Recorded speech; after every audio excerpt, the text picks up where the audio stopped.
रीना माता जी, हम लोग जो डिस्कस कर रहे थे ना इस पॉइंट पे, हाँ हाँ भैया। तो कल मेरे को नीतू बोली, सुबह एक बात बताई, बोली कि अर्जुन को भगवान भगवत गीता का उपदेश कब दिए थे। ठीक है, तो टॉपिक मैंने कंटेक्स्ट ये था कि बोले भाई हम लोग क्या इतना बिजी रहते हैं, इतना एकदम टाइम नहीं मिल पाता। हम लोग बोलते हैं ना कि एकदम टाइम नहीं, एकदम टाइम नहीं है।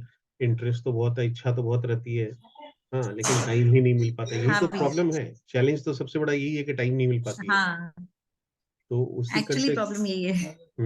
करेक्ट। तो नीतू मेरे को बोली कल सुबह कि भगवत गीता का उपदेश अर्जुन को भगवान कब दिए थे। एक बार वो संदर्भ याद कीजिए तो। प्रभु जी, लीला प्रभु जी, आपको तो याद ही है। मैंने याद तो रीना माता जी को भी है, युद्ध के लेकिन मैदान, हाँ, वो कौन सी युद्ध नहीं, के मेरा परिस्थिति। ध्यान बीच में एक्चुअली ये, अब वो तो युद्ध की परिस्थिति में थे और दुविधा में थे कि क्या करना चाहिए उनको दुविधा, और क्या देखिए, नहीं करना चाहिए। हाँ देखिए, वो दुविधा भी कौन सी स्थिति, वो समय देखिए कि कुरुक्षेत्र का युद्ध स्टार्ट होने वाला है। युद्ध केवल बोलने से नहीं होगा, कुरुक्षेत्र का युद्ध है। वो कौन सा युद्ध है कुरुक्षेत्र का, क्यों ऐसा बोल रहे हैं, जोर दे रहे हैं कि जहां पे सारे धर्म युद्ध। सारे संसार के समस्त योद्धा वहां पे मौजूद थे, है ना।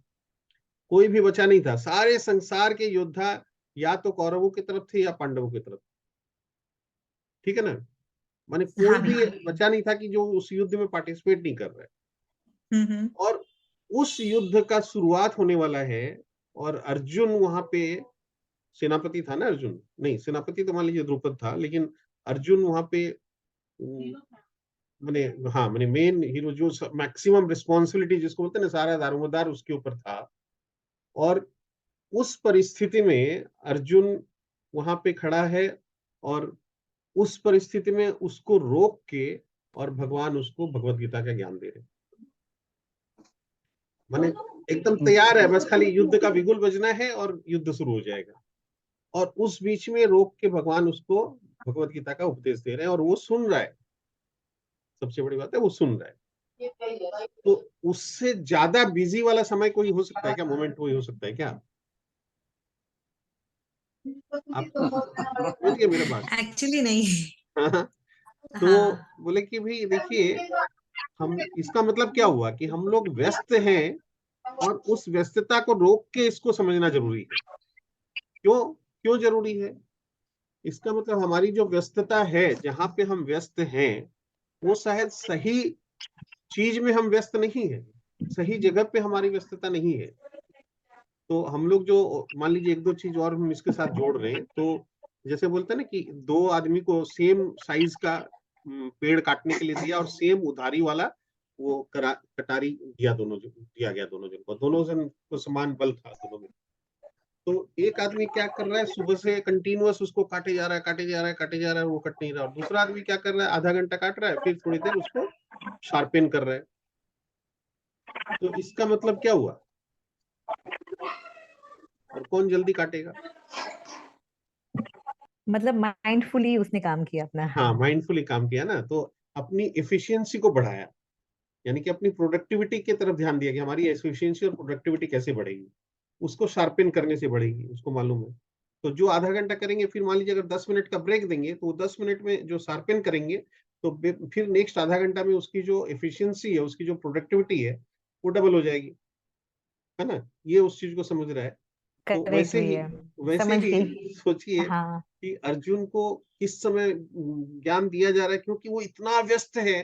तो भगवान बोले कि इसको तो बहुत जरूरी है ये ज्ञान देना। और अर्जुन तो केवल सिंबल है, अर्जुन तो एक्चुअली भगवान का शुद्ध भक्त था। तो अर्जुन तो केवल माध्यम है, भगवान ने उसको माध्यम बनाया, और लीला की भगवान ने उसको उसके माध्यम से बुलवाया, सारे क्वेश्चंस हमारे करवाए उसके थ्रू। कल ही आप लोग अपने लोग डिस्कस कर रहे थे प्रभु जी से, तो वो कोई माता जी बोली ना, प्राय पायल माता जी बोली ना, कि हम जो कुछ भी प्रॉब्लम का सोचते हैं, फिर देखते हैं उसी दिन क्लास में मेरे को उसका सॉल्यूशन मिल जाए। हाँ? तो ये तो इसका एकदम मतलब, फैक्ट है। हाँ, ये एकदम फैक्ट है भैया। मैं आपको एक पॉइंट बताती हूँ, जैसे हाँ, अभी अपने लोग ध्रुव महाराज का कर रहे हैं ना भागवतम में। करेक्ट, तो हाँ, उसमें हाँ, भी एक ये प्रसंग आया ना, एक ये हाँ, लाइन आया था कि ध्रुव हाँ, महाराज ने ये क्या बोलते, तपस्या की थी वहां जंगल में जाके, और करेक्ट। उनकी माता ने महल में रह के तपस्या की। तो राइट। माता का भी कर्तव्य है। तो एकदम। आज जैसे हमारे बच्चे पढ़ रहे हैं, तो हम्म। मेरी बेटी भी साइंस लेके पढ़ रही है, तो मुझे भी करेक्ट। टेंशन रहता है, तो मैं भी राइट। सोचती हूँ कि नहीं, मुझे भी तपस्या करना होगा, करेक्ट। हाँ। मुझे भी उसके पीछे, मतलब हाँ। मुझे भी मेरा हरि नाम ठीक से दैट्स करना राइट। होगा। तो वो करेक्ट। शायद सब चीजों का सोल्यूशन है। हाँ बिल्कुल एकदम। मैंने तो सोचिए मतलब वो जो यानी कि उसकी प्रोडक्टिविटी बढ़ाने के लिए हमको उसकी जरूरत है, यानी कि ताकि उससे हमको हमारा माइंड क्लियर होगा। हम लोग ऐसे भी बोलते हैं ना, जैसे कई लोग बोलते हैं कि वो 8 घंटा क्या 10 घंटा 12 घंटा काम करते हैं ना, हम लोग बहुत कर्मी होते हैं। कर्मी लोग क्या करते हैं, हम लोग सभी कर्मी में मैंने मेरे जैसे लोग तो कर्मी में ही आते हैं। तो कर्मी खाली काम के पीछे भाग रहे, काम के पीछे भाग रहे। तो एक्चुअली तो जरूरत नहीं है। मैं सुना हूँ बड़े बड़े जो मोटिवेटर्स हैं, जो सक्सेसफुल लोग हैं, वो लोग बोलते हैं कि एक्चुअली तो आपको 8 घंटे से ज्यादा काम करने की जरूरत ही नहीं है। मैंने उससे ज्यादा आप प्रोडक्टिविटी आपकी होगी भी नहीं, तो वो 8 घंटा ही अगर आप करें, उसको प्रोडक्ट मैक्सिमम प्रोडक्टिविटी में काम करें। और बाकी टाइम पे आप अपने स्किल्स को शार्पेन करें, यानी कि अपनी जो सॉफ्ट स्किल्स को ठीक करें, उसमें टाइम दें। तो यानी कि उसमें आप वो जो दूसरा आदमी 13 घंटे 12 घंटा या 10 घंटा काम कर रहा है, उसके बजाय आप 8 घंटा करके भी उससे ज्यादा रिजल्ट दे रहे हैं, उससे ज्यादा अच्छे तरीके से काम कर रहे हैं। तो उसके लिए भी आपको ये ज़रूरी है कि अपने आप को शार्पेन करें, अपना स्किल सॉफ्ट स्किल शार्पेन करें। तो ये वही सॉफ्ट स्किल्स है हमारे। लेकिन बस वहाँ पे क्या होता है कि भौतिक आपका जो टारगेट है, भौतिक जो कर्म करना है उस वो टारगेट रहता है। यहाँ पे है कि भई हमारी लाइफ में चूँकि हम व्यस्त हैं, तो हमारी लाइफ की क्वालिटी खराब हो रही है। हमारा जो एक्चुअल लाइफ का उद्देश्य है, उससे हम भटक रहे हैं, माने ध्यान ही नहीं जा रहा, तो उसकी तरफ हमको ले जाएगा। और ऑब्वियसली ये जो स्किल माने स्किल बढ़ेगा, तो ये स्किल तो आपको बोलते हैं, प्रभु जी बोलते हैं कि फिजिकल लाइफ में तो आपका वो बढ़ाएगा ही बढ़ाएगा, इसमें कोई डाउट ही नहीं है। तो बोलते हैं ना कि जो स्पिरिचुअलिटी में रहता है उसका चेहरे में ग्लो रहता है। इसका मतलब क्या हुआ, उसका हेल्थ ठीक रहता है, वो हर समय खुश रहता है। खुश कैसे रहता है, खुश रहता है मतलब यानी कि एक हार्मोन्स होता है ना हमारे अंदर में, जो हमको खुशी देता है, जो हमको अच्छा वो, और वही हमारा स्वास्थ्य मेंटेन करता है।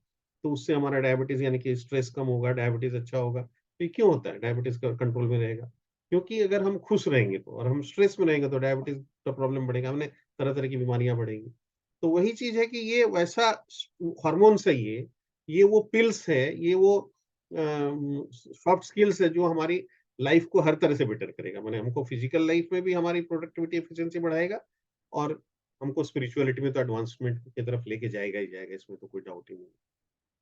तो ये वो है। तो कल जब ये नीतू मेरे को बोली, संजोग से मेरे को मान लीजिए सुबह नीतू ये बात बोली, और उसके बाद में मान लीजिए 10 साढ़े 10 बजे जब निकला ऑफिस के लिए, गाड़ी में गाड़ी ड्राइव कर रहा था, और एक जन का फोन आया, पीके दास, वो ट्राइब्यूनल के जज थे, जुडिशियल मेंबर, और अभी रिटायर्ड है, लेकिन कलकत्ता हाई कोर्ट में प्रैक्टिस करते हैं एज सीनियर एडवोकेट। और उन वो भी मायापुर 2 दिन जाके आए, तो मेरे को कॉल किए थे कि मेरा ट्रिप बहुत अच्छा रहा, मेरे को वहाँ पे बहुत अच्छा लगा। अर्जुन प्राण प्रभु और दिव्य गोविंद प्रभु का मैंने उनको नंबर दिया था, उन लोगों से मिला, वो बोले कि भी ऐसे ऐसे बहुत अच्छी अच्छी बातें की है। तो बोले दिव्य गोविंद प्रभु के लिए बोल रहे थे कि वो मेरे को बोले कि ऐसे करिए वैसे करिए, अब टाइम नहीं है ज्यादा आपके पास, 68 तो हो गया, तो आप ना ये सब ये ऐसा ऐसा कीजिए, ये सब कीजिए। तो बोला, मैं उसको बोला कि भाई प्रॉब्लम यही है कि इतनी बिजी हैं, एकदम टाइम नहीं मिल पाता है। तो तब मैंने उनको ये बात बोला कि देखिए अभी 2 घंटा पहले नीतू मेरे को ऐसा ऐसा बोल रही थी। वो जानते हैं नीतू को भी, मतलब हम लोग को मैंने फैमिली का जैसा रिलेशन है हम लोग का। तो मेरे को बोलते हैं कि बाप रे, बोला नीतू ऐसा बात बोली। बोला ये तो बहुत ही अच्छा बात बोली है। मैंने ठीक है, नीतू भी कहीं से सुनी या कहीं पढ़ी जो भी है, लेकिन बोले कि ये तो बहुत ही अच्छा बात बोली। तब वो मेरे को बोलने लग गए, वो भी बहुत नॉलेजेबल आदमी है। तो मेरे को बोले कि ऐसा तो इस तरीके से तो ऐसा एक्सप्लेनेशन तो अरुण मैंने सुना नहीं। फिर वो कई लोगों का बात बताने लगे कि उनको भी मैंने सुना, उनका भी पढ़ा है, उनका भी पढ़ा है, काफी स्टडी भी करते हैं, सुनते भी। बोला लेकिन इस तरह का एक्सप्लेनेशन तो कोई दिया नहीं कभी। बोले ये तो बहुत ही अच्छा बात बोले, एक डिफरेंट बात बोली। तो आप समझ गए मैं क्या बोलना चाह रहा हूँ कि किस समय में अर्जुन को ये उपदेश दिया गया। एकदम सो एकदम भैया। इट्स सो इम्पोर्टेंट कि हम लोग को अगर इस तरीके से अगर सोचें, तो हमारी उस व्यस्तता के बीच में ही इसकी जरूरत है। उसलिए भी शायद इसकी जरूरत है, अगर हम बहुत ज्यादा व्यस्त हैं तो उसलिए भी शायद इसकी जरूरत हो बहुत ज्यादा। करेक्ट। एग्जैक्टली। जरूरत तो बहुत ज्यादा है भैया, राइट। बहुत ज्यादा है। एक्चुअली बहुत ही है। मतलब मैं तो बोलती हूँ कि स्कूल के सिलेबस में भी ये सब चीजें ऐड होनी चाहिए, हमारे इतने अच्छे करेक्ट। बुक्स हैं, और राइट। हम लोग का कोई नॉलेज ही नहीं है, हमारा खुद का ही नहीं है, बच्चों को तो छोड़ ही देते हैं, हमारे हम्म। सिलेबस में ही नहीं है। ठीक बात है। तो वही है, हैबिट फॉर्मेशन तो वो बचपन में हो जाए तो वो हमेशा आगे चलती है। जैसे पहले के लोग होते हैं ना, नानी लोग ये सब सब बुक पढ़ते थे, गीता पढ़ते थे, तो हम लोग उस टाइम देखने में हमें मजाक लगता था कि क्या ये लोग लेके बैठे हैं। अब हम राइट। लोग समझ में आ रहा है कि उसकी कितनी वैल्यू है। हाँ हाँ, कल्याण बोल के बुक आती थी, करेक्ट। गीता प्रेस की तो ऐसा है। संदीप, संदीप जी आप कुछ बोलिए। आपका बॉम्बे में पहला न्यू ईयर है ना? हाँ, वाह। और देखिए बॉम्बे शहर फर्स्ट में न्यू ईयर जाके, है। बॉम्बे शहर में जाके और पहला न्यू ईयर है और उसको छोड़ के आप यहाँ भगवत गीता में बैठे हुए हैं, बताइए। हम्म। हाँ, क्या आप बोलिए कुछ इसके ऊपर, क्या चर्चा हो रहा है? आप भी इतनी बड़ी कंपनी के रियल एस्टेट के सीएफओ हैं। लेकिन हाँ क्या है, बॉम्बे हाँ से, बॉम्बे शहर है बड़ा भयंकर है हाँ ज्यादा। हाँ। अपना कलकत्ता ही ज्यादा अच्छा है, मन लगा आईसीआईसी रहता बैंक में थे वही, आईसीआईसी बैंक में थे वही मुंबई चले गए क्या अभी? नहीं, संदीप जी आईसीआईसीआई बैंक में नहीं थे प्रभु जी। है। संदीप नहीं, जी मामी, इमामी में हैं बहुत सालों से, मतलब मैं तो 30 साल से देख रहा हूँ मामी इमामी रियल्टी। में। तो ओके इमामी ओके। रियल्टी के सीएफओ हैं। तो अभी बॉम्बे में भी इनके कई प्रोजेक्ट्स हैं ना, तो बॉम्बे प्रोजेक्ट्स देख रहे हैं अभी। इतने साल कलकत्ता में अच्छा थे। है, बॉम्बे अच्छा नहीं है अरुण जी। हाँ हाँ, क्या है मुंद्रा जी। बहुत कलकत्ता में, क्या है ना, हाँ ज्यादा हाँ वो अपनापन ज्यादा है, बॉम्बे में नहीं वैसा है। हाँ, करेक्ट, वो तो कर रही ठीक बात। नहीं, अपने जो जिस टॉपिक पे बात कर रहे थे कि इतने व्यस्त हैं कि हम लोग को टाइम नहीं मिलता है इसको, मतलब इस पे चर्चा करने की, उस पॉइंट पे कुछ बोलिए। लेला प्रभु जी आप कुछ बोलिए। सर इतने व्यस्त होकर के हम लोग रोज के नियमित काम करते हैं, हाँ, उसमें से टाइम निकाल लेते हैं। करेक्ट। भगवान का नाम भी एक नियमित कार्य के अंदर में जब हम लोग जोड़ लें तो करना ही। राइट। हम लोग सुबह भी भगवान की पूजा पाठ नहीं कर लेते थे जब तक माँ मेरे को खाना नहीं देती थी। तो याद आता है उस टाइम की बात। ये मतलब भगवान का प्राण, भगवान का जो अपना नियम है, यदि गीता करेक्ट। पाठ है या अपने जप माला है या नाम जप करना है, ये जब तक नहीं करेंगे तब तक राइट। यहाँ पर मेरे को मिश्रित खाना नहीं देते। करेक्ट। तो ये फॉलो करना पड़ेगा सर। जब तक मतलब ये है कि नीतू भाभी किस तरह का आपको खाना दे देती होंगी, तो क्योंकि वो भी कुछ उसमें टच में ही है, ये भी है तो खाना तो मिल जाता होगा। मगर थोड़ा रिस्ट्रिक्शन करना जरूरी है। हाँ थोड़ा रिस्ट्रिक्शन रहे तो अपने को मतलब जस्ट जस्ट फीलिंग आएगी, हाँ भाई मैंने ये काम नहीं किया है, हाँ, ये काम एग्जैक्टली, करके करेक्ट। करके ज्यादा बढ़िया। That right. Is just elation. हाँ प्रभु जी, कई लोग है ना, कई कई डिवोटीज लोग अपना एक्सपीरियंस शेयर करते हैं, तो बोलते हैं कि भाई जैसे बच्चे हैं घर में, तो बोले उसको बोल दी कि भाई एक माला चैंटिंग जब तक नहीं करोगे तब तक नाश्ता नहीं मिलेगा, माने इस टाइप से कई लोग करते हैं बच्चों को। ये भाई आप जो बड़े हो गए उनको तो आप नहीं बोल सकते, लेकिन जो बच्चे हो गए उनको, बच्चे हैं मतलब जब तक, तो जब तक आपके शासन में है तब तक आप ये कर सकते हैं उनके अंदर ये कल्चर इनकलकेट करने के लिए, मतलब फिर एकदम मगर कर। अभी भी मैं देखते बच्चे बड़े भी हो गए ना, हाँ बच्चे बड़े भी हो गए, उनको ये थोड़े बहुत टीचिंग दें तो हो सकता है आज अपनी बात ना माने, हाँ, पर बड़े होने के बाद जब उनकी प्रॉब्लम सामने आती है देन करेक्ट। डेफिनेटली वो इस चीज को रिपीट करेंगे। ये हम राइट। करके करेंगे तो शायद मेरा काम हो जाए। करेक्ट। नहीं, ये फिर भी ये ठीक बोल रहे हैं आप कि भाई आज बड़े के लिए भी किया जा सकता है ये, मैंने घर में एक सिस्टम होता नहीं कि चलो इतना बजे ही मिलेगा, वैसा कई तरह का डिसिप्लिन हम लोग रखते हैं, वैसे हाँ ही ये भी हाँ। एक डिसिप्लिन अगर रखें कि भाई चार माला हम्म। चैंटिंग नहीं हुआ तो नाश्ता नहीं मिलेगा, वैसा कुछ तो किया जा एकदम सकता है थोड़ा सा करेक्ट। जरूरी मतलब ये आप जो बोले ना, एक मैंने वो जो भगवत दर्शन जो एक ये आती है ना मैगजीन, मासिक पत्रिका आती है, है। हाँ तो हाँ उसमें एक लेख हाँ। आया था, तो उसका शीर्षक था उस लेख का कि छोड़ना कुछ भी नहीं है, केवल जोड़ना है।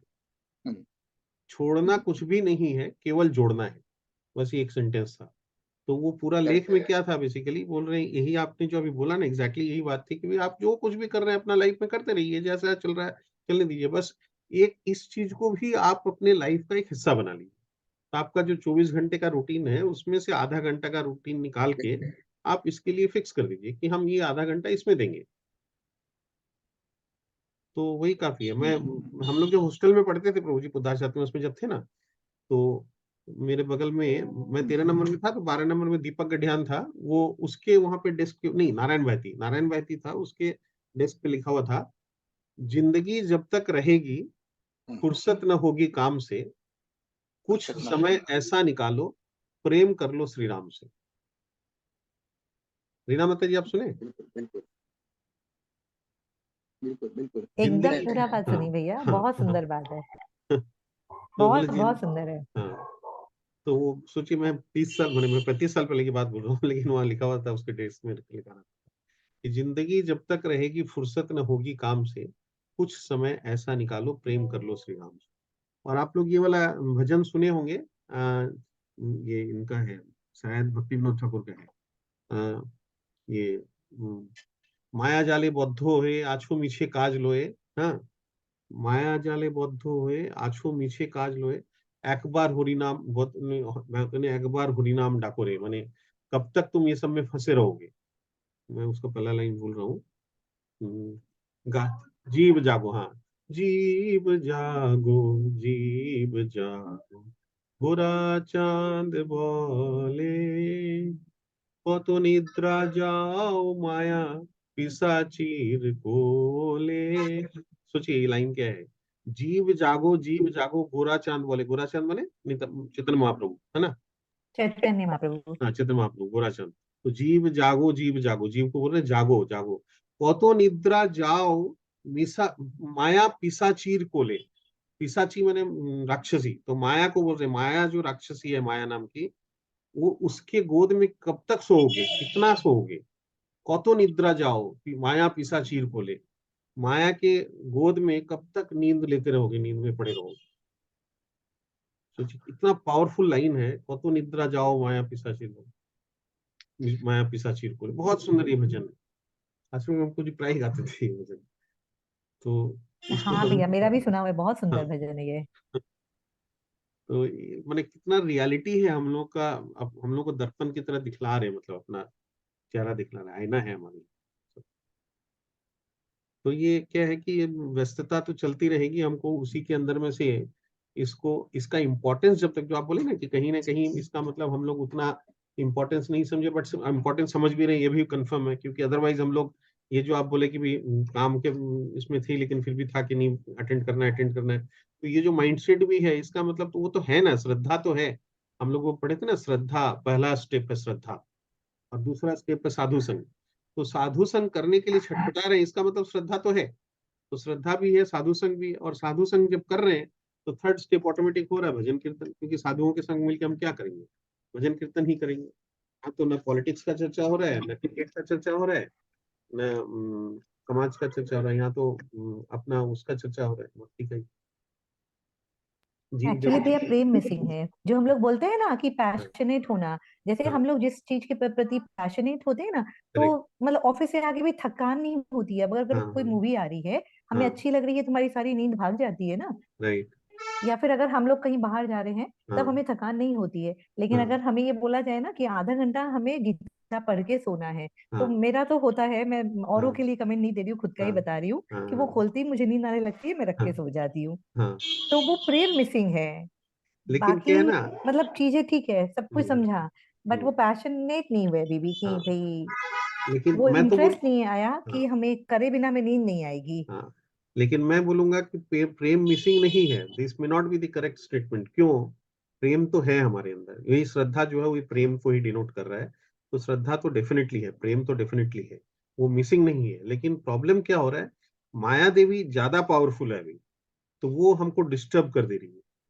ठीक है, और वो तो कली युग का धर्म ही है, भागवतम में बोला हुआ ऑलरेडी कि भी कली युग में माया बहुत प्रभावशाली होगी। तो यानी कि हमारा जो स्ट्रेंथ है अभी उतना ज्यादा नहीं, हम लोग प्रभुपाद हम लोग को बोलते थे, हम लोग जैसों के लिए, कि हम लोग नौसिखिया भक्त हैं। तो नौसिखिया भक्त क्या है, वो जो हम लोग एक वो पढ़ते हैं ना, भक्ति लता बीज के बारे में हम लोग कई बार चर्चा करते हैं। तो भक्ति हाँ की जो भैया। लता है, वो लता जब नई नई, जैसे बीज जब अंकुरित होता है, फिर वो धीरे धीरे उससे लता निकलती है, तो वो जो लता यानी कि एकदम जो पौधा जो बना है वो इतना टेंडर होता है कि थोड़ा सा भी उसको छेड़ो तो वो टूट जाता है ना। तो वैसे ही कोई भी गाय बकरी जरा सा अगर पाँव दे दी, बकरी छोटी सी आके वो भी पाँव दे देती है तो टूट जाएगा, खराब हो जाएगा। तो हम लोग क्या है, अभी बहुत टेंडर है, हमारा जो स्टेज है बहुत टेंडर स्टेज है, तो इसलिए गाय बकरी से हमको बचे रहना है। इसीलिए माने माया देवी का जो प्रभाव है, वो तुरंत हमको डिस्टर्ब कर देता है, और इसीलिए हमको प्रोटेक्शन का जरूरत है। उसका जो बेड़ा होता है, पौधा को हम लोग बेड़ा दे के रखते हैं ना, ताकि कोई गाय बकरी आके मुंह नहीं मार सके। तो वो बेड़ा जो है, हमको भक्तों का बेड़ा चाहिए। तो जो हम लोग जहाँ से स्टार्टिंग में भी बात कर रहे थे कि भक्तों का बेड़ा बहुत जरूरी है, वो बेड़ा हमको भक्त लोग ही देंगे। भक्तों के साथ जब हम इस चर्चा करते रहेंगे, मिलते रहेंगे, और इसीलिए एबीसीडी प्रभुपाद इतना वेल रिसर्च करके सारा सिस्टम बनाए हैं, प्रिस्क्राइब किए हैं। मैं भी थोड़ी देर पहले भी मैं बोल रहा था कि प्रभुपाद को तो किंगवदंती भी बोले, तो किंगवदंती बहुत छोटा वर्ड है शायद उनके लिए, मेरे को ऐसा लगता है। उन्होंने जितना रिवॉल्यूशनाइज किया है इसको, मतलब, तो वो जो बेड़ा है बहुत जरूरी है। वो बेड़ा हमको प्रोटेक्शन देगा, प्रोटेक्शन चाहिए हमको। तो इसीलिए ऐसा नहीं है कि हमारे अंदर प्रेम नहीं है। आप जो बोले ना कि प्रेम मिसिंग नहीं है, लेकिन माया का प्रभाव अभी और ज्यादा है, उतना स्ट्रांग हमें बने नहीं टू कॉम्बैट माया, ये पावरफुल हमको लगेगा।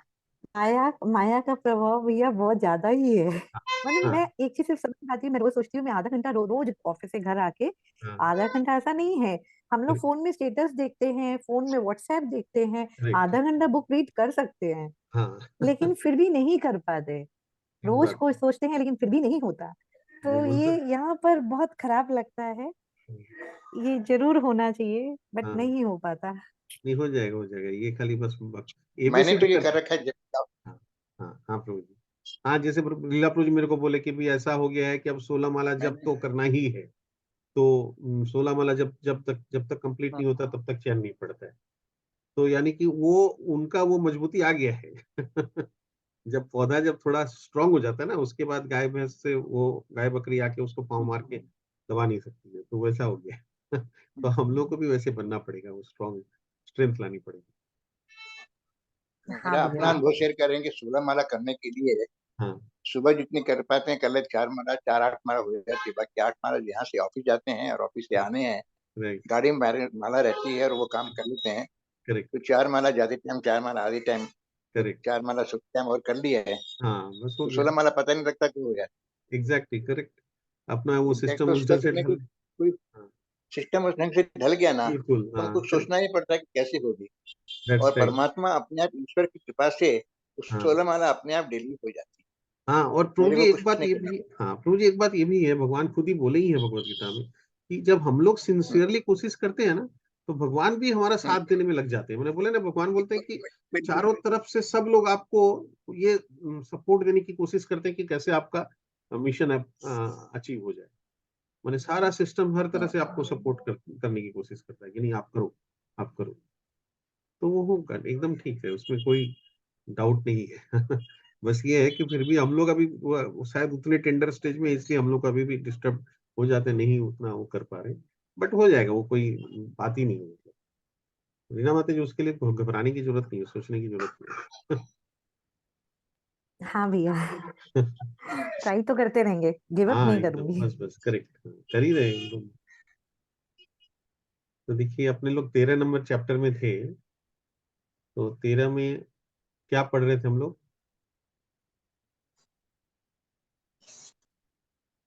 13 में हम लोग कर रहे थे, हम्म,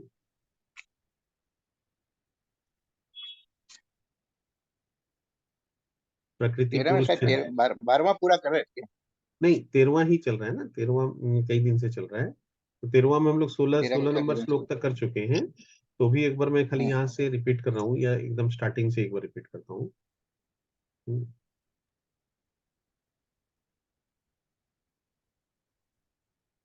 देखिए, इसका नाम पहले देखिए, बहुत इंपॉर्टेंट है। प्रकृति, पुरुष तथा चेतना, इसका जो टाइटल है, प्रकृति, पुरुष और चेतना। तो प्रकृति, पुरुष और चेतना क्या है, इसी के ऊपर में इस पे डिस्कशन। प्रकृति क्या है, पुरुष क्या है, और चेतना क्या है।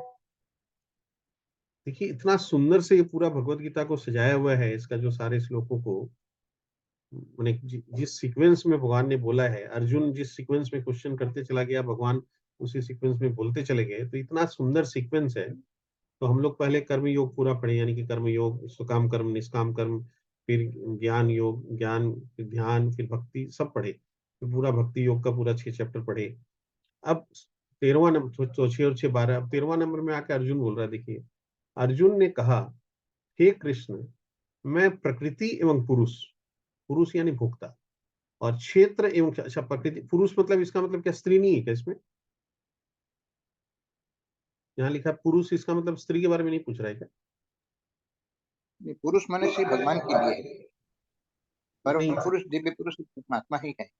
नहीं सर, देखिए यहाँ पे लिखा पुरुष, विद इन ब्रैकेट लिखा भोक्ता यानी एंजॉयर। हाँ। तो भोक्ता तो चाहे हम लोग लिंग के हिसाब से बोलते हैं पुल्लिंग या स्त्रीलिंग, यानी कि पुरुष या महिला, वो कोई फर्क नहीं है, करेक्ट। हम लोग सब जीव हैं, हम लोग सब भोक्ता है। जो भोक्ता माने एंजॉयर। भगवान जो है वो सुप्रीम एंजॉयर है, भगवान परम भोक्ता है ना। भोक्तारम यज्ञ तपसम सर्वलोक महेश्वरम सुहृदम सर्वभूतानाम। तो भगवान बोल रहे हैं कि वो परम भोक्ता में है, और हम लोग सब भी भोक्ता हैं। तो इसलिए पुरुष मतलब हम सब, यानी हर जीव। तो प्रकृति एवं पुरुष, उसका अर्जुन पूछ रहा है, मैं प्रकृति एवं पुरुष, क्षेत्र एवं क्षेत्रज्ञ तथा ज्ञान एवं ज्ञेय के विषय में जानने का इच्छुक हूं। तो अर्जुन क्या जानना चाह रहा है? प्रकृति क्या है और पुरुष क्या है, क्षेत्र और क्षेत्रज्ञ क्या है। क्षेत्र क्षेत्रज्ञ, क्षेत्रज्ञ मतलब क्या होता है? क्षेत्र को जानने आत्मा, वाला। आत्मा क्षेत्र को जानने वाला, क्षेत्र को, यहाँ पे आत्मा में उसमें बाद में आ रहा हूँ, मतलब क्षेत्र को जानने वाला क्षेत्रज्ञ, तथा ज्ञान एवं ज्ञेय। ज्ञान मतलब नॉलेज, और ज्ञेय मतलब ज्ञान को जानने वाला। जानने योग्य। जानने वाला हो गया ज्ञाता, और ज्ञेय मतलब जानने योग्य, माने जो जिसके बारे में हमको जानना चाहिए, वो हो गया ज्ञेय। तो नॉलेज होना, और नॉलेज जिस चीज के बारे में होना। तो अर्जुन यहाँ पे बोल रहा है कि प्रकृति एवं पुरुष के बारे में, क्षेत्र एवं क्षेत्र के बारे में, ज्ञान एवं ज्ञेय के विषय में जानने का इच्छुक है। अब बताइए तो इसका क्या मतलब हुआ? प्रकृति एवं पुरुष किसको बोल रहा है, क्षेत्र एवं क्षेत्रज्ञ किसको बोल रहा है, ज्ञान एवं ज्ञेय किसको बोल रहा है? बाकी तो हम लोग आगे पढ़ेंगे। एक बार यहाँ पे हम लोग कल ही पूछे थे, क्या है बताइए तो। प्रकृति क्या है, पुरुष क्या है, क्षेत्र क्या है, क्षेत्रज्ञ क्या है, ज्ञान क्या है, ज्ञेय क्या है, बताइए। प्रकृति तो ये नेचर हो गया, हाँ जो हमारे चारों तरफ नेचर है। करेक्ट। और भोक्ता हम लोग हो गए। हाँ क्षेत्र हमारा शरीर है, और क्षेत्र के इसके अंदर में जो हमारी आत्मा है वो क्षेत्रज्ञ है। राइट। पार्शियली करेक्ट हूँ शायद। हाँ ठीक है। और ज्ञान तो जो इतना नॉलेज है, और ज्ञेय मतलब जो जानने, या कि भगवान ही सुप्रीम है।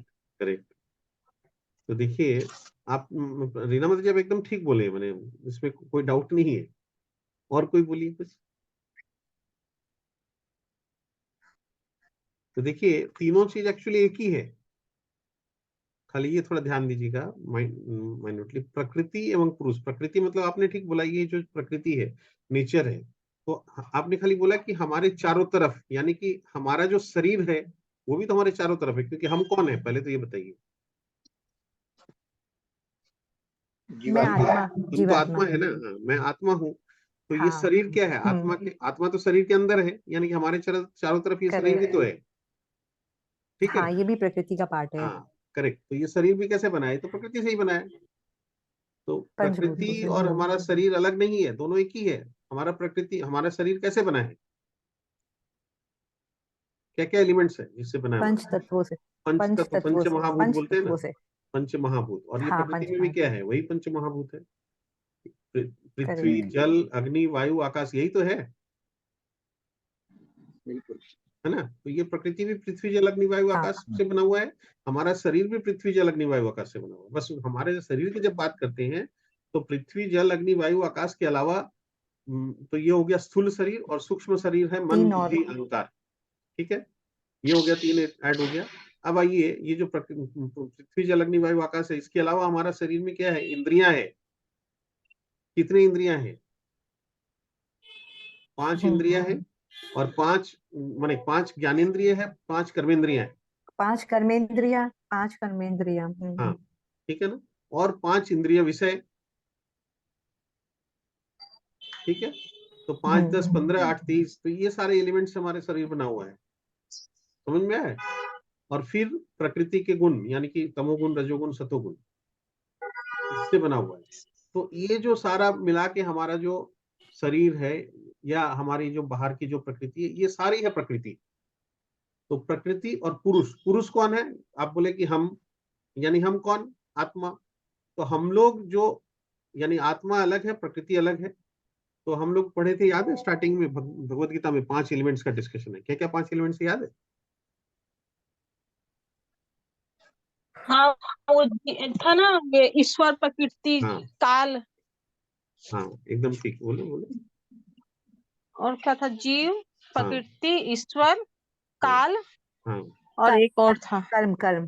कर्म, कर्म। करेक्ट, हरि बोल। हाँ, हाँ इंट्रोडक्शन में है ये करेक्ट, ये सब। हाँ, इंट्रोडक्शन में, भूमिका में है। हाँ हाँ और एग्जैक्टली। उसमें ना था कि क्या नाम, कर्म चेंज हो सकता, बाकी ऐसे नहीं, बाकी हाँ, 4 शायद शाश्वत है, नहीं कर एक सकते हैं। शाश्वत नहीं है। करेक्ट। हाँ, एक शाश्वत नहीं है। हाँ तो क्या क्या, कौन शाश्वत नहीं है बोलिए? कर्म शाश्वत नहीं है। करेक्ट। ईश्वर तो शाश्वत है ही, जीव भी शाश्वत है, हाँ, प्रकृति भी शाश्वत है कि नहीं? इसमें डाउट है क्या? भगवान क्या हाँ, बोले नहीं कोई प्रकृति डाउट को? नहीं। हाँ भगवान क्या बोले आत्मा प्रकृति को? मैं, विश्वास है। हाँ प्रकृति शाश्वत कैसे है? क्योंकि भगवान क्या बोले कि प्रकृति जब प्रलय होता है या महाप्रलय होता है तो प्रकृति, तो क्या प्रकृति खत्म हो जाती है? नहीं नहीं, खत्म नहीं होती है, वो नहीं होती है वापस ना। समेट लेते हैं। हाँ समेट मतलब लेते हैं, फोल्ड कर प्रकट लेते हैं। अप्रकट है वो। हाँ करेक्ट, यानी कि प्रकृति को भगवान समेट लेते हैं हम्म। और फिर उसको अनफोल्ड करते हैं। मैंने पहले फोल्ड कर लेते हैं, फिर बाद में वापस उसको अनफोल्ड करते हैं। जब अनफोल्ड करते हैं तो फोल्ड करते वक्त जो जिस स्थिति में था, जब वापस अनफोल्ड करते हैं तो सब वो उसी स्थिति में होता है। यानी कि ब्रह्मा जी का जब दिन होता है और दिन जब कंप्लीट होता है, रात्रि होती है, तब महाप्रलय होता है।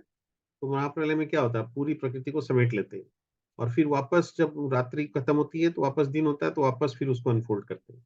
करेक्ट। तो ईश्वर, जीव, प्रकृति, काल, काल शाश्वत है क्या? नहीं है? एकदम शाश्वत है। शाश्वत है। केवल कर्म जो है वो चेंज होता रहता है। करेक्ट। तो वही जो डिस्कशन है, देखिए वही डिस्कशन यहाँ पे आ रहा है। तो प्रकृति और पुरुष यानी कौन हुआ? पुरुष यानी हम, यानी जीव, और प्रकृति मतलब हम लोग क्या करते हैं, हम जो भी कर्म करते हैं वो कहाँ करते हैं? इस धरातल में ही करते हैं ना, यानी कि ये प्रकृति है, मतलब तो प्रकृति में ही करते हैं, यानी कि प्रकृति में हम कार्य कर रहे हैं। यानी कि ये प्रकृति जो है ये हमारा कार्य क्षेत्र है, कर्म क्षेत्र है। यानी ये जो शरीर है ये हमारा कर्म क्षेत्र है। तो प्रकृति एवं पुरुष, क्षेत्र एवं क्षेत्र क्या? अब अगर क्षेत्र और क्षेत्र की बात करें तो क्षेत्र क्या है?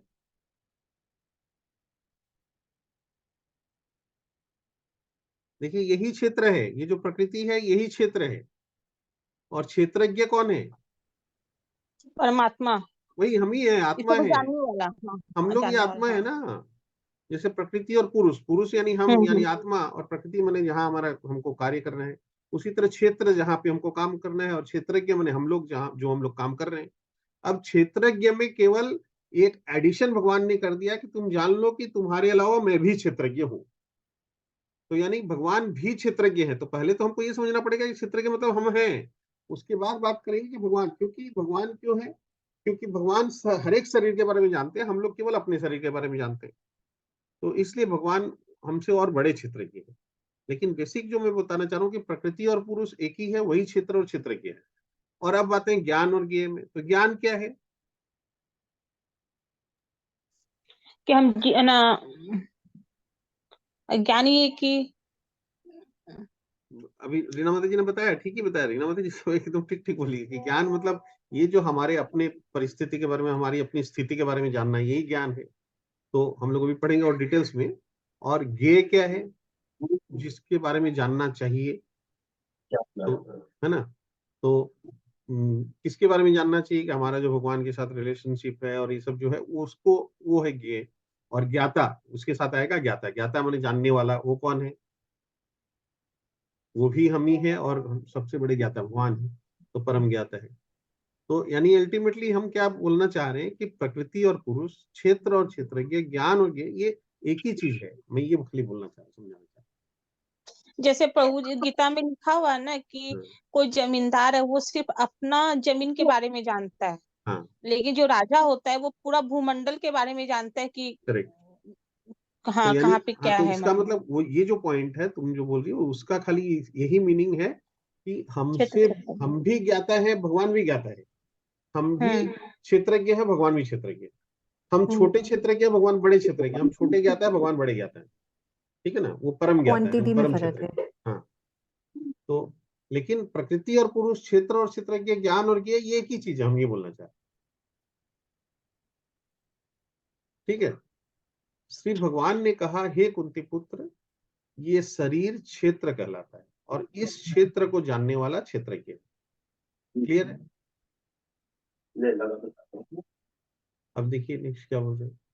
हे भरतवंशी, तुम्हें ज्ञात होना चाहिए कि मैं भी समस्त शरीरों में ज्ञाता भी हूँ और इस शरीर तथा इसके ज्ञाता को जान लेना ज्ञान कहलाता है। तो ज्ञान क्या, समझ में आ गया अब ज्ञान क्या है? तो ये शरीर और इसके ज्ञाता को, यानी कि इस शरीर के बारे में जानना और इसका ज्ञाता कौन है, हम लोग हैं, इसके बारे में जानना, यानी आत्मा के बारे में जानना। और एक ज्ञाता कौन है, भगवान है, जो परमात्मा है, उसके बारे में जान लेना। तो शरीर, आत्मा, परमात्मा, इसके बारे में जान लेना ज्ञान कहलाता है, ये भगवान बोलते हैं। क्लियर है ये?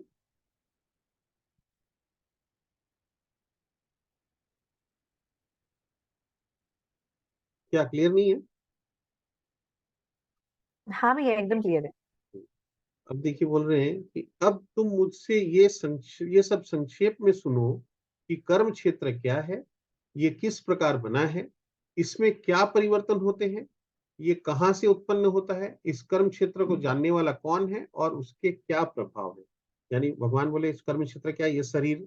तो अब बोल रहे हैं इस शरीर के बारे में कि ये कर्म क्षेत्र क्या है, यानी कि ये शरीर क्या है, ये किस प्रकार बना है, यानी हमारा शरीर कैसे बना है, इसमें क्या परिवर्तन होते हैं, यानी हमारे शरीर में क्या परिवर्तन होते हैं, ये कहाँ से उत्पन्न होता है, यानी हमारा शरीर कहाँ से उत्पन्न होता है, इस कर्म क्षेत्र को जानने वाला कौन है, यानी हमारे शरीर को जानने वाला कौन है, और उसके क्या प्रभाव है, इसके बारे में भगवान यहाँ पे बता रहे हैं। क्या बताए भगवान यहाँ पे, याद है आप लोगों को?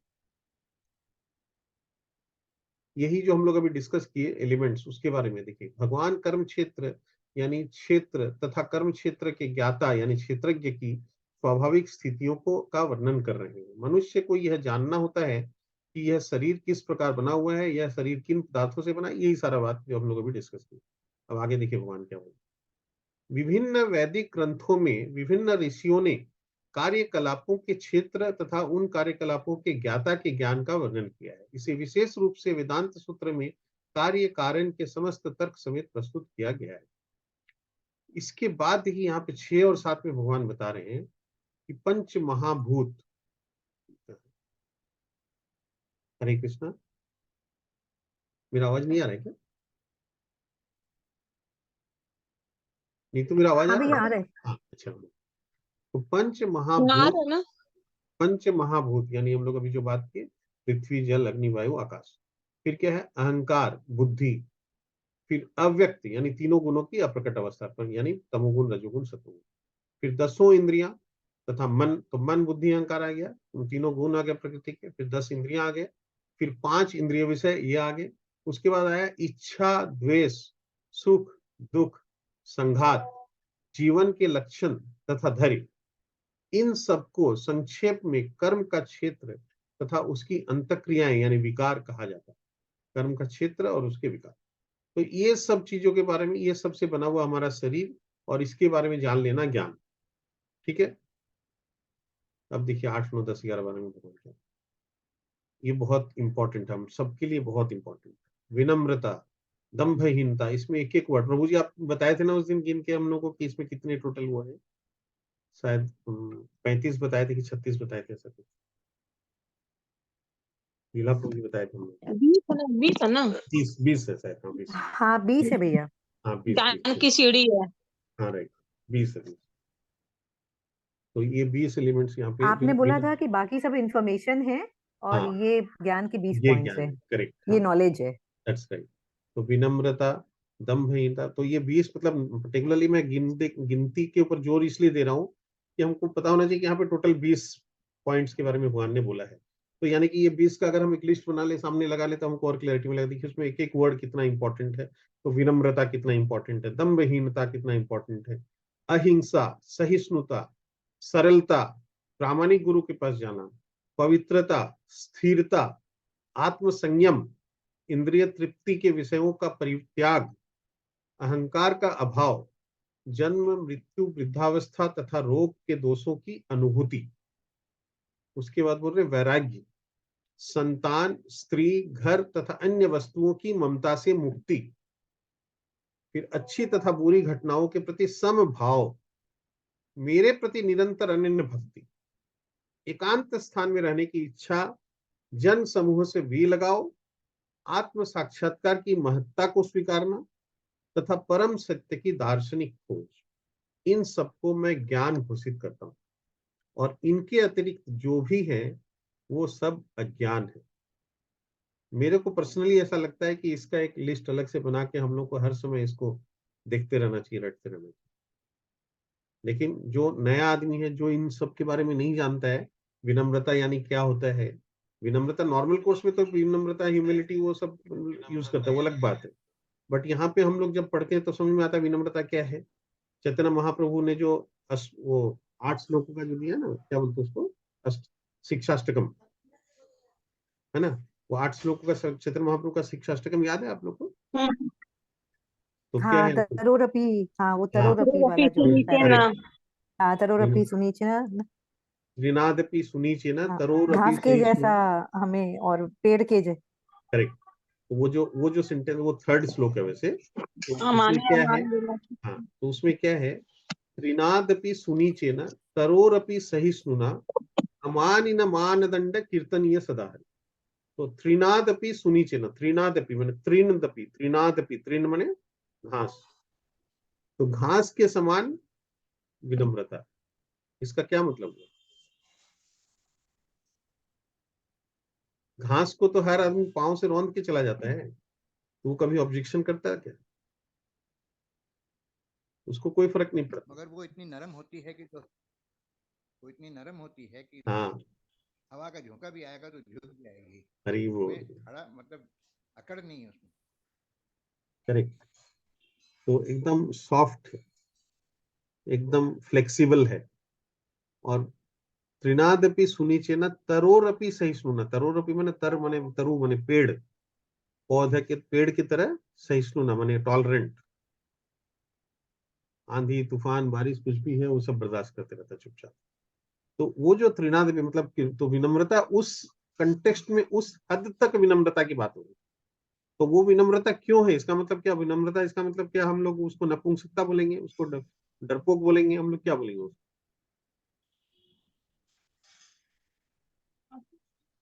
तो चैतन्य महाप्रभु बोल रहे हैं कि आपको भक्ति करनी है, भक्ति में आपको विनम्र होना पड़ेगा। लेकिन वही चैतन्य महाप्रभु जब जगाई माधाई उनको परेशान कर रहा था तो पत्थर उठा के उनको मारने दौड़े थे, नित्यानंद प्रभु ने उनको रोक लिया। तो मारने दौड़े थे, इसका मतलब क्या वो विनम्र नहीं थे? तो वो भक्ति में अपना आगे बढ़ रहे हैं, लेकिन अगर कोई भक्ति में डिस्टर्ब कर रहा है, और अगर वो, भगवान भी क्या किए, जब पांडव लोग तो स्टार्टिंग में ही बोले कि युद्ध करेंगे, तो भगवान ने तो मना कर दिया, बोला नहीं युद्ध सवाल ही नहीं है। और उसके लिए भगवान ने कितनी कोशिश की, कितने तरह के ये किए कि युद्ध नहीं हो, युद्ध टालने के लिए हर संभव कोशिश की, प्रयास किए। और लास्ट में जब सारे प्रयास विफल हो गए, तब अब भगवान बोले कि अब युद्ध करना ही पड़ेगा। उसके बाद तो जब अर्जुन बोला नहीं करेंगे, तो भगवान उसको समझाए कि युद्ध करना कितना जरूरी है। तो आप सोचिए कि भी पहले कितना हद तक भगवान सबको रोकते रहे कि नहीं युद्ध नहीं करना है, युद्ध नहीं करना है। और लास्ट में जब ये लोग बोल रहे नहीं करना है, तो वो भगवान बोल रहे युद्ध करना है। तो इसलिए विनम्रता को उस कंटेक्स्ट में और उस हद तक समझना पड़ेगा, विनम्रता क्या है। तो तब हम समझेंगे। नॉर्मल कोर्स में किसी को पूछेंगे विनम्रता, हाँ विनम्रता मतलब तो ह्यूमिलिटी होता है। तो वो ह्यूमिलिटी में हम जितना सा समझते हैं वो तो कुछ भी नहीं है, हमारे लिए रिलेवेंट ही नहीं है। वो तो मटेरियल पर्सपेक्टिव से वो विनम्रता को समझ रहे हैं, भौतिक दृष्टि से। तो वो विनम्रता ज्ञान नहीं है, ये विनम्रता है ज्ञान। तो इस चीज को, इस पर्सपेक्टिव से अगर हम एक एक वर्ड को देखें कि विनम्रता क्या है, दंभहीनता क्या है, दंभहीनता मतलब दंभ मतलब अहंकार, तो अहंकार नहीं होना चाहिए। तो क्या चीज का अहंकार नहीं होना चाहिए? तो हम लोग अभी जैसे देखे कि व्हाट्सएप में एक मैसेज आया। मैं शरीर हूँ, मैं हाँ, शरीर हूँ, उसका है अहंकार। करेक्ट। तो अभी देखिए एक व्हाट्सएप में एक मैसेज आया कि मुकेश अंबानी के शायद बेटे या बेटी का संबंध हुआ, तो वो लोग बहुत सादगी से गौशाला में जाके गाय सेवा की, और जो कितने लोगों को भोजन कराया, और एकदम सिंपल तरीके से, कोई होटल वगैरह में और में उन लोगों ने नहीं किया ये प्रोग्राम। तो वो दंभहीनता नहीं है, वो अहंकार का इश्यू नहीं है, अहंकार वो नहीं है। यहाँ तो अहंकार, हम लोग बात कर रहे हैं कि हम लोग अपने आप को शरीर समझते हैं, यही अहंकार है। हम लोग समझते हैं कि हम अपने कर्म करके अपने सुखी हो जाएंगे, यही अहंकार है। हम लोग समझते हैं कि हम जो कुछ किए वो हम किए, हम करता है, वो अहंकार है। तो अहंकार को उस मुकेश अंबानी की हद से आगे बढ़ के इस हद तक समझना पड़ेगा दंभहीनता क्या है। समझ में आ रहा है? तो एकदम डिफरेंट है पर्सपेक्टिव।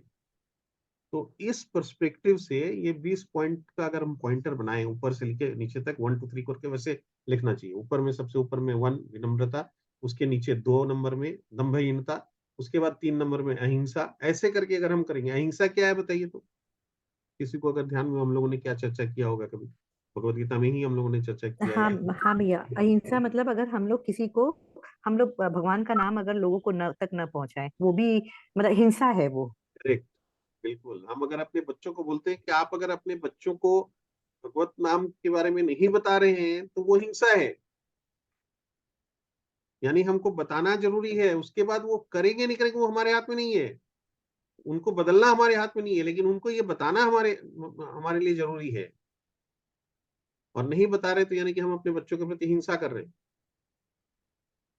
तो इस ये डेफिनेशन हिंसा का आपको कहाँ मिलेगा, माने नॉर्मल मटेरियल वर्ल्ड में? ये डेफिनेशन आपको विनम्रता का, ये डेफिनेशन आपको दम्भहीनता का कहाँ मिलेगा? तो ऐसे करके आपको 1 2 3 करके लिख लेना बहुत चाहिए। बहुत सूक्ष्म है, बहुत करेक्ट। सूक्ष्म है। सहिष्णुता, तो अभी हम लोग जो बात कर रहे थे, टॉलरेंस, पेड़ की तरह टॉलरेंस। यानी कि आंधी तूफान बारिश हो, पेड़ अपना चट्टान की तरह खड़ा है, इसका मतलब क्या हुआ? सहिष्णुता का मतलब।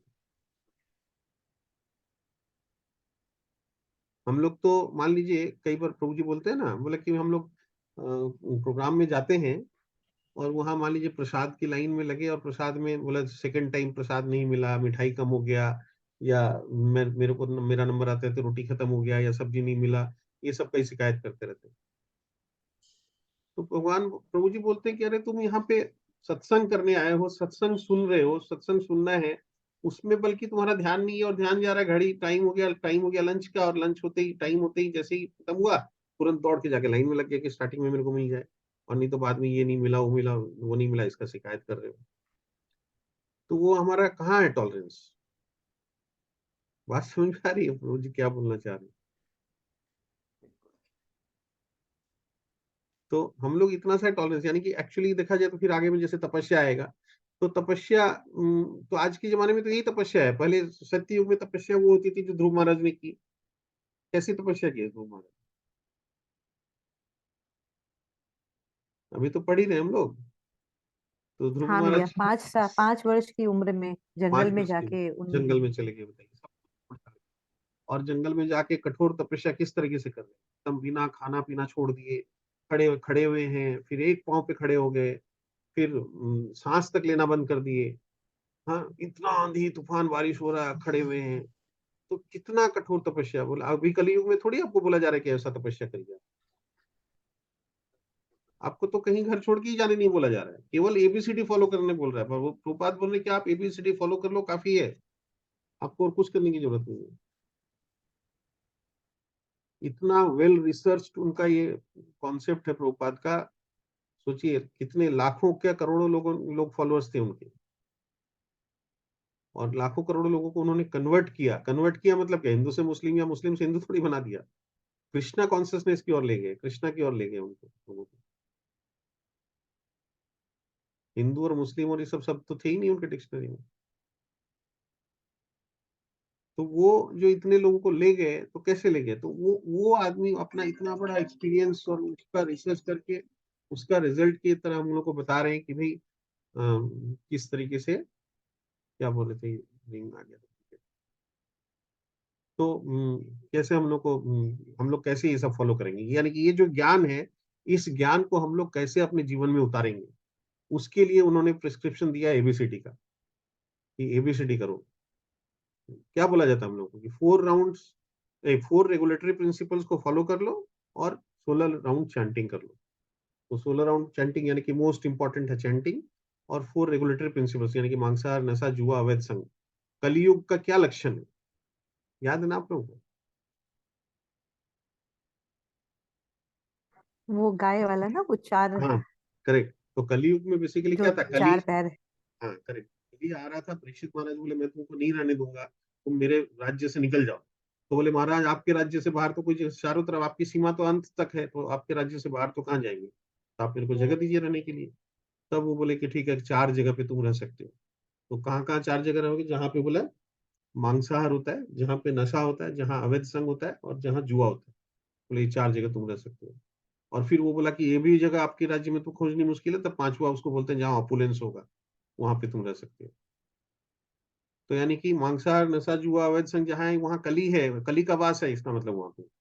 तो कली का वास है, इसका मतलब कली के तो लक्षण बहुत ये है, वहां पे धर्म नष्ट हो चुका है, इसका मतलब, है ना।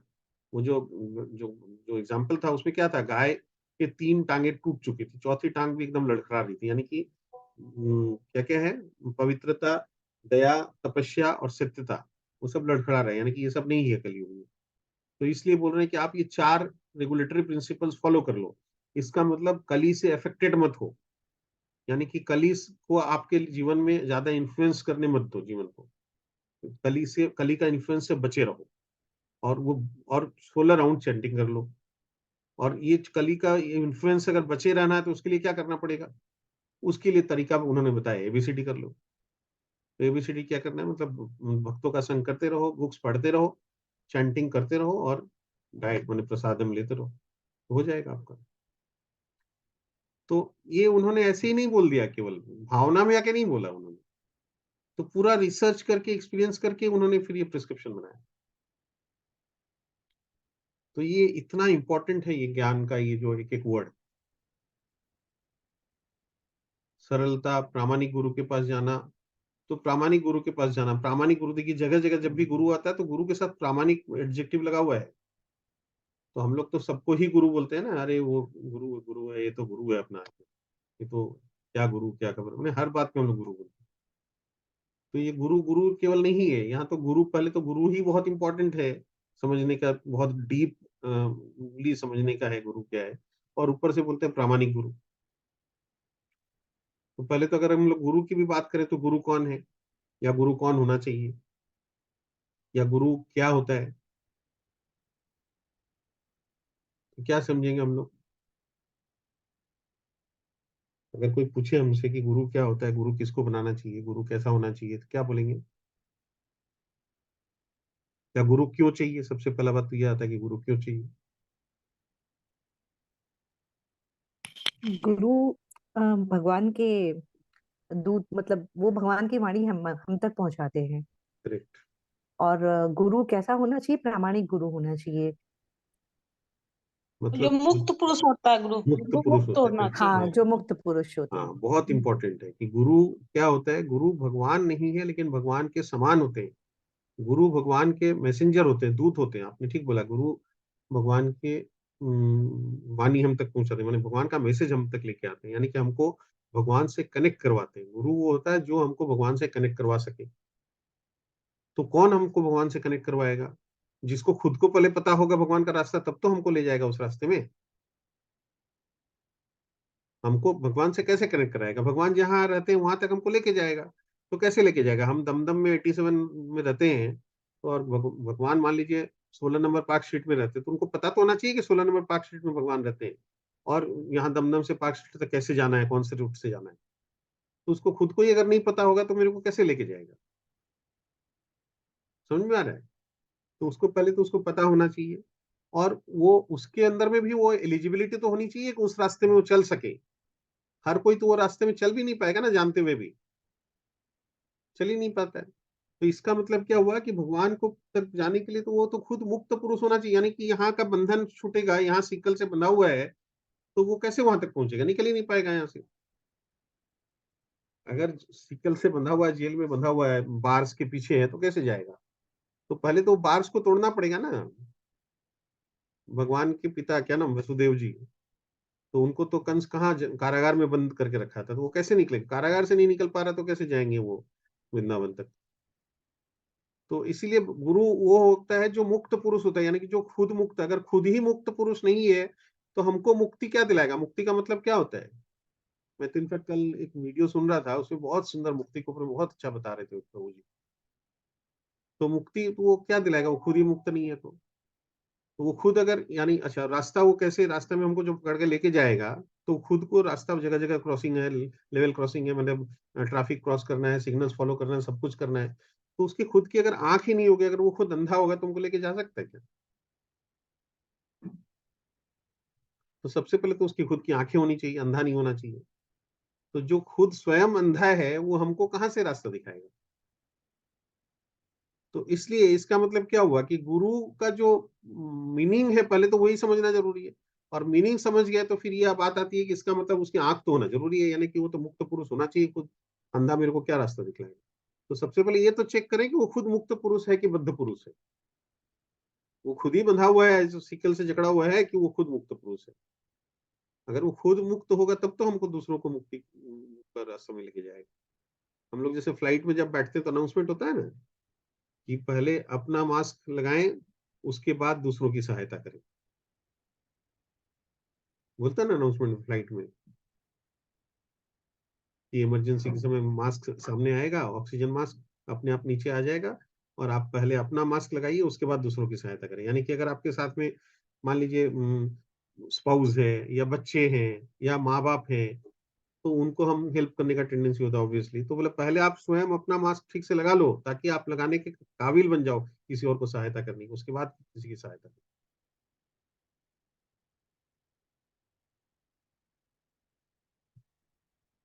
क्लियर, समझ में आ रहा है क्या?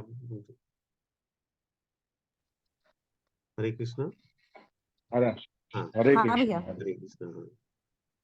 हाँ, तो गुरु के मतलब, गुरु का मीनिंग, फिर गुरु कैसा होना चाहिए, उसके बाद आता है यहाँ पे। और फिर फर्दर बोल रहे हैं प्रामाणिक गुरु होना चाहिए। तो प्रामाणिक गुरु का मतलब क्या हुआ, इसका भी एक स्पेशल मीनिंग है ना। तो प्रामाणिक गुरु जो मतलब, गुरु परंपरा हाँ, तो प्रामाणिक, खानदान। करेक्ट। तो प्रामाणिक मतलब, प्रामाणिक जो वर्ड है, हिंदी वर्ड है, उसका इंग्लिश है ऑथेंटिक। ऑथेंटिक का मतलब क्या होता है, ऑथेंटिक मतलब जो डिपेंडेबल जो है, जो, करेक्ट सोर्स, जो हाँ, करेक्ट जो सही सोर्स सोर्स, से है। करेक्ट, हाँ, सही सोर्स से। तो सही सोर्स क्या है, तो हमारे भगवत गीता अगर में वो दिया हुआ है, परंपरा से आए हो। गुरु परंपरा से, करेक्ट।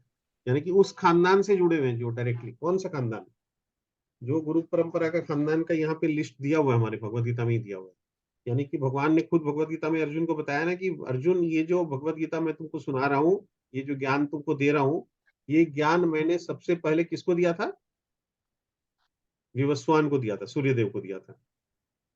और सूर्यदेव ने, उन्होंने मनु को दिया था, और मनु ने इक्ष्वाकु को दिया था। बोले इस तरह से वो ज्ञान पास ऑन होते आ रहा है।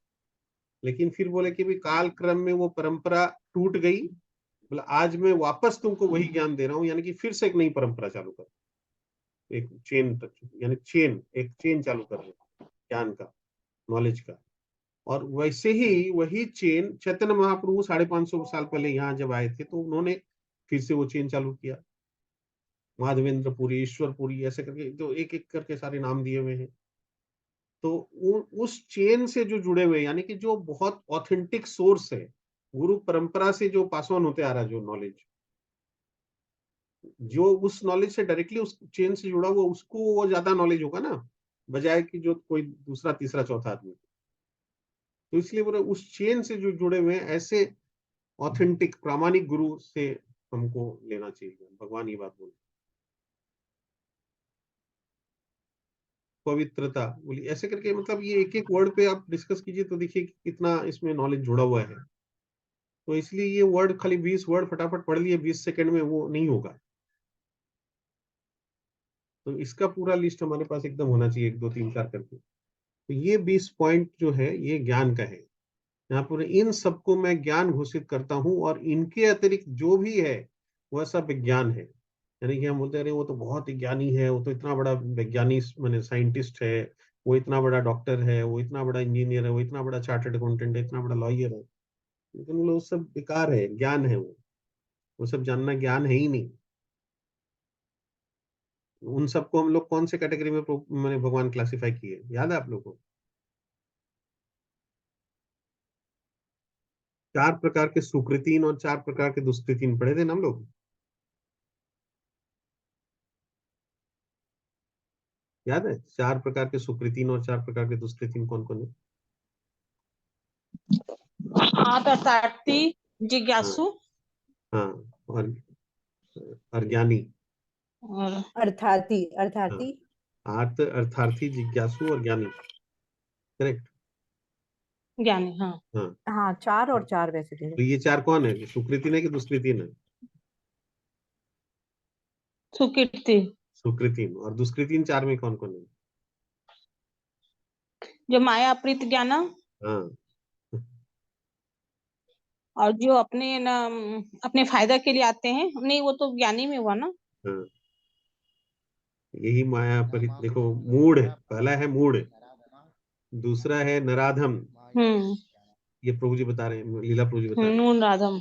मूढ़, फिर नराधम, फिर हम्म, माया अपहृत ज्ञाना, और चौथा हम्म, आसुरी भावम आश्रिता। करेक्ट, आसुरी भावम हाँ, आश्रिता। यस, हाँ, तो ये जो माया अपहृत ज्ञाना है, उसमें कौन आते हैं? कर्मी लोग। जो साइंटिस्ट ये सब मतलब जो हाँ, अभी ये बहुत ज्ञानी यस, बन के यस, करेक्ट। बैठे यस, हैं। हम लोग हाँ, जिनको ज्ञानी बोलते हैं वो सब माया अपहृत ज्ञाना में आते हैं। माया के द्वारा जिनका ज्ञान हर लिया गया है, यानी कि वो, इसका क्या मतलब हुआ? वो लोग समझते हैं अपने आप को बहुत बड़े धुरंधर समझते हैं, सोचते हैं हम ही सब कुछ कर देंगे, हमने हमको जो भी सब कुछ पढ़ा, पता है। हाँ, तो इसलिए बोलते हैं वो माया अपहृत ज्ञान है। हमने अभी तुरंत पढ़ा ही है ना।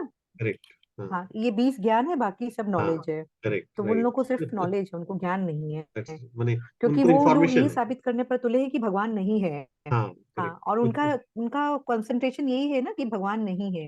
करेक्ट, वो बार बार हाँ, इसी पर रिसर्च कर रहे हैं। राइट, कोई भी इस पर रिसर्च नहीं कर रहा है कि भगवान है। करेक्ट। हाँ, वो फिलोसोफर लोग जो होते हैं ना, दार्शनिक लोग और ये सब, जबकि वैज्ञानिक में भी कई बहुत बड़े भक्त भी हैं।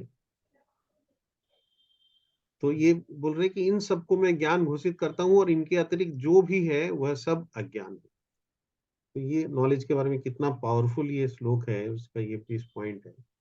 इसको जानना और इसको रेगुलर अभ्यास करना, इसको रेगुलर एटलीस्ट मनन करना, ये भी मेरे को लगता है पर्सनली कि बहुत इंपॉर्टेंट है। तो ये तो हम लोग कर चुके थे प्रभु जी, इसके बाद भी हम लोग 13, 14, 15, 16 तक शायद कर लिए थे। एनीवे आज एक बार यहीं तक रखते हैं, ठीक है ना? मुंद्रा जी हैं क्या?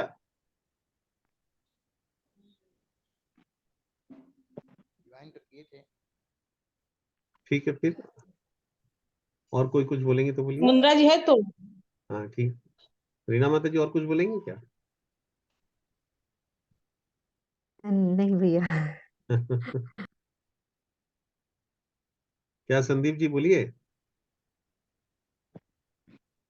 नहीं, अच्छा लग रहा है, कुछ ज्ञान भी मिल रहा है और कुछ मन भी अच्छा लगता है। हाँ, ठीक बात है। तो सबसे बड़ा बात है कि अपना एक फ्रेशनेस आता है अब सोचिए, मेरे मेरे ख्याल से संदीप जी आप शायद बोले मन थे में ना भी कि, अच्छा। हाँ, मेरे ख्याल से आप शायद बोले थे ना कि ये अपने जो स्टार्ट किए हैं इससे पहले आप भगवत गीता नहीं पढ़े थे कभी ना? ना ना ना, कभी नहीं पढ़ा, हाँ, कभी नहीं। तो मुझे आइडिया ही नहीं था कि भगवत गीता में क्या है। मतलब इन जनरल लोगों का यही होता है कि भाई। ना ना, वो ठीक ठीक है, अपने लोग का जो घर में होता है, दादी लोग से कहानी के रूप में वो सब सुनना करेक्ट, और वो सब, वो अलग चीज है। राइट, लेकिन भगवत गीता प्रॉपर कभी नहीं पढ़ा हुआ। करेक्ट। हाँ, एनालिसिस कभी नहीं सुनी मतलब। हाँ ठीक बात। ठीक है, तो आज यही रखते हैं। हरे हाँ कृष्ण। हाँ। हरे हरे कृष्ण, हरे। हरे कृष्ण। कृष्ण भैया। हाँ, हरे कृष्ण। आज के आनंद की जय। जय श्रील प्रभुपाद की जय। जय।